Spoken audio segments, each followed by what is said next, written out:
a State of the Union address or an early election campaign speech? Joe Biden lashed out at Donald Trump, who will almost certainly be his election rival again in November. The US president also came up with an initiative to get food into Gaza. But how many will be convinced by what Biden had to say? This is Inside Story.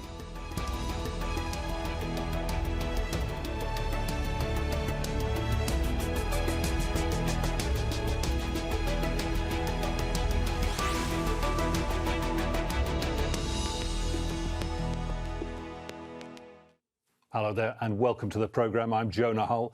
The US president has made his case for another 4 years in the White House in a State of the Union address that sounded more like a campaign speech. Joe Biden touted his achievements and took aim at his Republican rival Donald Trump. Well, polls are predicting a close race for the election in November, and Biden will have to work hard to convince undecided voters. He'll also have to overcome divisions within the Democratic Party over his support for Israel and its war on Gaza. So is he doing enough to win over voters so far? And will pro-Palestine Democrats make a difference at the ballot box? We'll go to our panel of guests in just a moment, but first, Fintan Monahan has this report.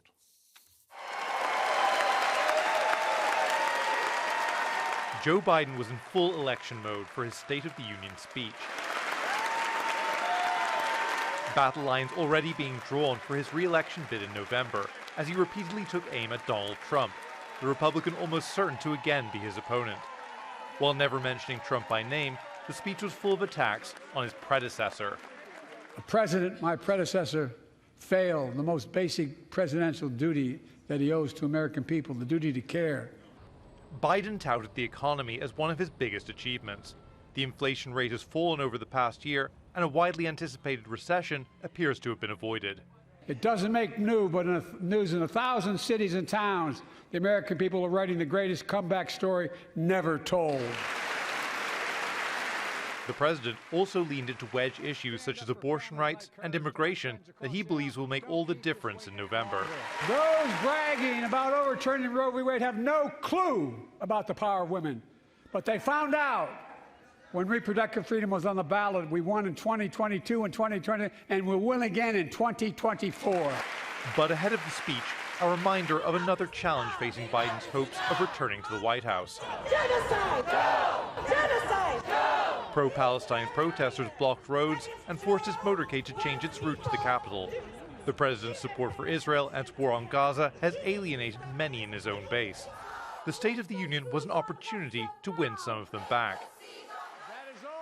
Biden avoided direct criticism of Israel, but underlined the need for a two-state solution and his own efforts to make a ceasefire happen.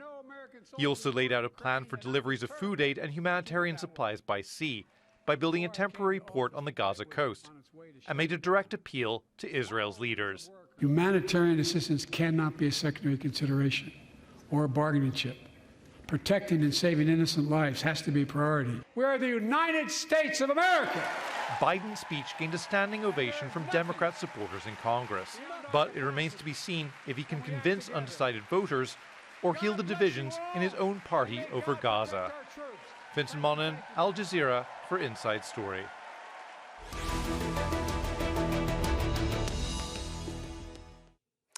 Let's bring in our guests now. In Washington, D.C., Anish Mohanty is the Communications Director of Gen Z for Change. It's a collective of Gen Z activists who leverage the power of social media to drive progressive change. Gen Z is the name given to people born after the mid-1990s whose identity has been shaped by the digital age. And from our studio in London, Julie Norman is Associate Professor in Politics and International Relations at the University College London. Also in the US Capitol, Steve Herman is Voice of America's chief national correspondent and has covered both the Trump and Biden administrations. Great to have you all with us here on Inside Story. So less a traditional State of the Union address, more a sort of State of the Election campaign, if you like, and a demonstration of the power of the incumbent to be able to do that on a platform like this. Stephen, let me begin with you. Broadly speaking, do you think Joe Biden did enough to present a vision of a second term in office? That remains to be seen. We won't know the answer of that, of course, until November, 8 months away. what he did do is he stood up there for 66 minutes. There were no major stumbles. And that certainly may have convinced some of those sitting on the fence about whether Biden is up for another 4 years as president. So definitely a success, and his people at the White House and in the Biden campaign are certainly presenting it as such. Anish, age, of course, Stephen touched on it there, the ever-present elephant in the room, as it will be throughout this election campaign. Joe Biden, 81 years old, Donald Trump just 4 years his junior. Was there enough here to sort of energize and interest young people and get them to come out to vote? And while we're on it, I mean, how do young people even begin to engage with the vision of an octogenarian president? At the end of the day, this president did do a good job of, seeming younger in his language, having a more aggressive tone in his State of the Union speech. But at the end of the day, it comes down to the age of his ideas. That's what young people care about. The style doesn't matter as much as the substance of what the president is talking about in his speech. And I think that young people care about issues from a ceasefire in Gaza to bold action on climate change and other issues that he didn't necessarily fully address in his speech, but that I do think will become the deciding factor in this election, given how many young people, I think over 41 million Gen Z voters will be eligible to vote in this election. And if he wants to galvanize that support, especially when young people gave him his 2020 win, I think he needs to address the issues that young people care about and have a vision that meets the concerns that we all have. Well, it's interesting you draw that distinction. He made the distinction himself, didn't he? Attempting to paint Trump as the one with the old ideas, hate, revenge, retribution, he said, were the oldest ideas of all. But he hasn't ticked your box anyway on that. Julie Norman, let's move on. America's place in the world and America's challenges at home. He attempted to address both of those things and to draw, as I said, a distinction. His narrative very much that he outguns Trump on both of those, but especially, essentially, on foreign policy. One big question is, do enough Americans care enough about foreign policy for that to be able to be a decisive factor in the election? Yeah, usually Americans do not prioritize foreign policy in their voting. They're usually much more focused on domestic issues like the economy this year, like abortion, immigration, et cetera. And I do think that will still be the case for most voters this year in 2024. But with that said, there are two big crises on our radar right now, of course, with the war in Ukraine continuing and, of course, the war in Gaza continuing. As Anish mentioned, many young people in particular, many progressives are especially passionate about the war on Gaza. So there has been a real push, I would say, for the White House to be able to deliver messages across the party on how they're going to address that specifically. And again, continuing on the war in Ukraine. So people are paying more attention than I think they might in some other election years. Anish, there's something in that, isn't there, for young people, for Gen Zers? I mean, in terms of the war on Gaza, in terms of helping Ukraine fight Russia, this is something they care about, at least the electorally engaged Gen Zers, right? I mean, one thing that's kind of unique to our generation compared to previous generations is our ability to see directly what's happening through social media and to kind of be interconnected in a way that previous global conflicts didn't have that same audience. We're seeing footage come directly from on the ground with folks in Gaza. And so I think that is giving young people a lot more energy and a lot more knowledge. And we've cultivated a lot more insight into what's going on in the world. And I think that affects our approach to the candidates that we want to support in the 2024 election. I think young people kind of have a strong sense of justice and are a lot more educated thanks to this interconnectivity and our ability to see what's going on in the world. And so I think that seeing directly what's going on in the ground and hearing from relatives, friends, family, or even just folks on social media about what's going on in Gaza has galvanized young people to take to the streets. We saw that protesters actually delayed the president's speech last night because they blocked the route for him to get to the Capitol for the State of the Union.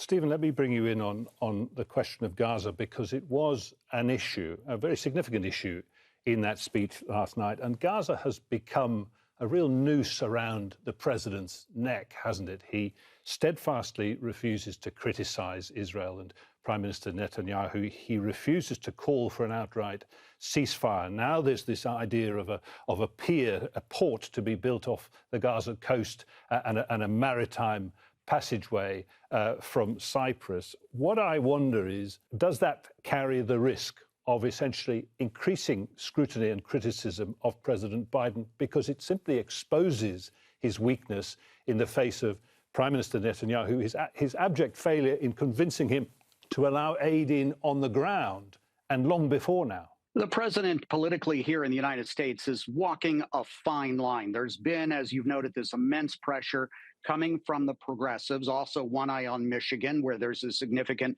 Palestinian and Arab American voting community, and they could be critical because Michigan is a swing state, and whoever wins Michigan probably will win the election. But if we're looking at more conservative swing states, such as Wisconsin, perhaps Pennsylvania, Arizona, Nevada, the president, according to the political pundits, needs to be very careful, because if he's seen as anti-Israel, that could cause some of these independent and more conservative voters, supporters of Israel, perhaps they might not vote for Donald Trump, but they might stay at home, or they might put in a vote for a third-party candidate. And in these states like Michigan, where it could be just a few thousand votes that makes a difference and decides who's the next president, Biden and his campaign are being very cautious. Julie Norman, staying with international politics, as we mentioned, Biden positioning himself very much against Trump on this idea of being the man to save democracy and freedom at home and abroad. Has he done enough, do you think? And I'll talk about the domestic picture in a moment, but has he done enough, do you think, in convincing people that Trump presents a real risk abroad in terms of bowing down to Putin, he said, in terms of encouraging Putin to do whatever he likes to NATO members who don't pay their dues, and contrasting that with a strong enough vision of Biden as the man, as he said, who won't bow down to Putin? Yeah, well, Biden has always tried to, I think, frame his foreign policy in this image of democracy. And in this election year, we'll see him really trying to contrast that as much as possible with Trump and underscoring how Trump is this threat to democracy at home and abroad. So I think that messaging will continue. I think where he was trying to show that starkest contrast was, of course, around the war in Ukraine, and moreover through Trump's approach to NATO. Of course, the alliance that has really revitalized itself around the Ukraine war has really shown why it's indispensable, and Biden, I think, really being a large part of pushing that unity forward. Obviously, we've heard very different comments from Trump in recent weeks, as well as from his first term in office. And I do think this is where the two candidates will differ significantly on foreign policies, if they are going to approach a more multilateral, alliance-friendly way of doing international relations, or one that is much more isolationist in America first. So that goes even beyond specific issues and is really a way of approaching international relations and diplomacy that is very much on the ballot. Could there be more, do you think, on other spheres of interest, particularly Asia-Pacific, China? Absolutely. I would say even though China did not get much attention last night in the State of the Union, it remains the administration's pretty much primary challenge for long-term foreign policy, and it's where a lot of the emphasis is being placed.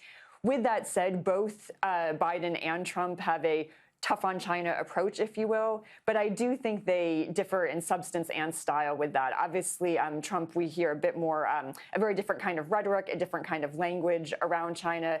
The Biden administration in the last year has really tried to get diplomacy back on track. And even the way they approach China, Trump had more of the trade war, the tariffs.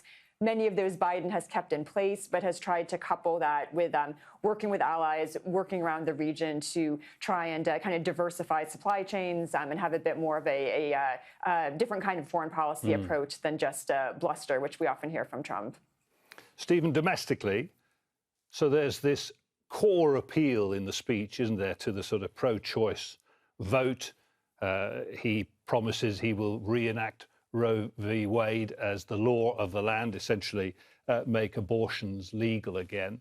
And then there are these reminders about what he's been able to achieve in office in his first term on inflation, on jobs, on infrastructure. But it strikes me there are two key problems here. One is that in order to do anything like Roe v. Wade, he's got to have control of both houses. That means winning big, and that's not looking likely at the moment. He's 5 percentage points behind in the polls. And the second is that on his domestic achievements on the economy, many Americans don't even notice them. They simply don't feel better off. That's right. The economic indicators don't seem to be converting into lessening the pain for Americans when it comes to what they're paying at the gas pumps, the price of eggs, the price of milk, the price of bread, those sort of things. And usually it is the pocketbook issues which are defining. But as Julie mentioned, we have these critical foreign policy issues, especially Israel, Gaza, and Ukraine, Russia. And people really are, has been noted on this program, are paying attention to that. And it may sway some voters. As far as the talk about abortion, you're right. Unless he controls both houses of Congress, there's not much he's going to be able to do outside of executive orders, which both Trump and he have been aggressive on. But what it really boils down to is the State of the Union, and there's a lot of rhetoric, there's a lot of promises, and on the campaign trail, a lot of rhetoric, a lot of promises to convince the voters that even if he really can't do anything about it, he's on their side. Anish, staying with the domestic pitch here, if you like, there's not a great deal in what Biden is offering here that ticks the boxes of young people. He's talking about abortion, Medicare, the cost of prescription drugs. It's all kind of middle class, for want of a better description. Now, I'm not suggesting he should come out here and declare himself a Swiftie, as I know you are, for instance, though I bet he'd kill for her endorsement. But what more does he need to be doing to tap into other groups, minority groups, not just the young? Look, I think that you're right with the fact that economic accomplishments aren't necessarily translating. And that's because for young voters, look at the issues that matter. Housing is becoming more and more unaffordable. Economic justice is so far from reality, and we don't have a fair tax code. We're seeing economic disparity between the richest Americans and the working class grow. And you know, like, Gen Z is coming into an economy that doesn't necessarily work for young people, for minorities, et cetera. And so I think that, first of all, as you know, you all mentioned, it does come to winning big, because he does need the House and Senate to deliver on some of these things. But that comes with delivering a bold agenda that allows him to show accomplishments that will translate into down ballot electoral success in November. By delivering on a bold agenda that young people, working class voters, minorities, and those affected by issues the most actually see progress on, that translates into, you know, voter enthusiasm that will result in turnout in November, in Senate elections, in House elections, and even at the state level. And so I think that actually addressing the concerns that young people face, whether it be, you know, passing the Equality Act if he's able to, whether it comes to delivering on executive actions that will make affordable housing a reality, whether it comes to executive action on climate, which is one of the biggest concerns for our generation. You know, the climate crisis is ever worsening. And, you know, while we appreciate the president's commitment to, for example, the American Climate Corps, which will also be an economic justice issue for young people and create thousands of good paying jobs, we need to take things a step further. And, you know, that's why youth groups like Gen Z for Change are calling on the president to deliver on, you know, reaching net zero by 2035. I think that these goals are necessary, not just for getting our support in November, but also for, you know, a sustainable future for our generation, for our planet, and for our country. Things like climate really were pretty much skipped, weren't they, in that speech? I mean, it is alienating, isn't it? It does feel like an elderly man who is somehow beyond and above these everyday issues for working people. Again, it has nothing to do with his age itself. It really comes down to the age of his ideas. Right. And, young people have laid out exactly what we want, and it's evident in the polling. Even going back to foreign issues, over 60% of voters do want to see a ceasefire, and that's overwhelming with young voters. And so to be able to galvanize our support and actually bring young people out in November, he just needs to deliver on these things that, again, the majority of Americans and the overwhelming majority of young people do support. Okay. Well, look, let's begin to draw our discussion in a bit now. And I'm looking for a final bit of input from each of you. And Stephen, not to harp on unnecessarily about age here, but look, 73% of Americans think he's simply too old. It is a massive issue. In that performance, the State of the Union address, he was self-deprecating about age, wasn't he? He didn't make any or many obvious gaffes. There was a bit of banter, a bit of to and fro with hecklers, Republican hecklers on the floor. Did he defy his critics, do you think, Stephen Herman? Yes, I think if you listen day to day to right-wing media in this country, they would paint a picture as Joe Biden as feeble, demented, senile. And that was clearly demonstrated last night that he was not any of those things. The bar was low, perhaps, for him, but he went over that bar last night. And what we're going to see in the months ahead, people are going to continue to scrutinize Joe Biden, but they will also scrutinize Donald Trump. And even some of his supporters have concerns about him mistaking names in speeches and garbling words and things like that. So this is going to be something watched very closely in the months ahead, not only Joe Biden's fitness for the job, but Donald Trump's as well. Anish, is a Gen Zer, after all of this is said and done, and we're talking as a reminder about people in their sort of mid-30s now, aren't we? Is a Gen Zer persuaded by that performance to come out at all and to come out and vote for Biden? Again, I think there have been tangible accomplishments from the administration that young people, young organizers and activists see, from the creation of an Office of Gun Violence Prevention in the White House and the creation of the American Climate Corps. But there are significant issues that need to be addressed both abroad and domestically, from advocating for a ceasefire in a permanent, lasting ceasefire in Gaza, as well as domestically when it comes to tackling economic justice, delivering on climate change and climate justice, and addressing economic equality for a generation that is coming into a very unequitable world when it comes to housing, when it comes to the job market, when it comes to economic freedom and ability for young people to move out of their house after graduating college, when it comes to knowing whether or not we're going to have a planet that we can live in the future because of the climate crisis. And I think that, again, we've laid out our vision. Young people know exactly what they want. And it's up to the president to actually deliver on those, on a bold agenda like he promised in 2020. And I truly believe that if he does, young people will come out for the president, but it's completely in his hands. Julie Norman, does Ukraine feel reassured after that speech? Do people in Gaza feel reassured? Do the United States NATO allies feel reassured by that speech? I think it was certainly messaging to foreign offices as well as to domestic. And I would say Biden's comments, especially on Ukraine and NATO, I think probably spoke well to allies. With that said, when it actually comes down to the aid that the U.S. may or may not be able to provide, that's a different question. And our allies know that that's very up in the air right now, and that Biden very well may not be able to deliver on that even before the election, much less after. And that reality is there behind this rhetoric, however comforting he tried to make it. And Gaza is, I think, even trickier. This is a issue where the administration right now is trying to find a middle road. They're speaking out on humanitarian aid. They're, authorizing the port and whatnot.